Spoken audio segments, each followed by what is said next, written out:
না না, কোনো ফার্ম হাউসে আসেনি অনির্বাণ, আর কোনো সবজির খেতেও ঘুরছি না আজকে, কিন্তু ছাদ বাগানের সবজি আর এই কামাল করে দেখিয়েছে কিন্তু রানিদি। রানিদি ওয়েলকাম। রানিদি, সবজি কত বছর ধরে করছে বাগানে? সবজিও আমি অনেক বছর ধরে করি, গাছের আচ্ছা। সাথে সাথে সবজিটাও। কেননা যে আমরা খাচ্ছি সব হ্যাঁ। রাসায়নিক, হ্যাঁ। ওই জন্য চাই যতটা ছাদ বাগান থেকে আসে ততটাই সবজি এত পরিমাণে সবজি ফলেছে, বাজারে কি যেতে হয়?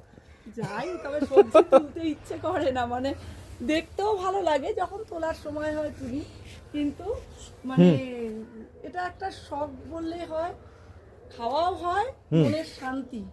সকালবেলায় উঠে যখন দেখি এগুলোকে, মনে হয় মন ভরে যায়, কোনো দুঃখ ছুটে এত এত সবজি, এর পেছনে টিপস কি আছে, বন্ধুদের কি বলবেন? বন্ধুদের বলতে ওই একই কথা, আমার রাসায়নিক যেন না করে, হুম। জৈবভাবে করুক। হুম। আর একটু খাটতে হবে গাছের হুম, হুম, পিছনে, হুম, হুম। বসিয়ে দিলাম হয়ে গেল তা করলে হবে না। গাছগুলোকে প্রতিদিন স্নান করা, কোনো পোকামাকড় হবে না, কিচ্ছু ইউজ করতে হবে না।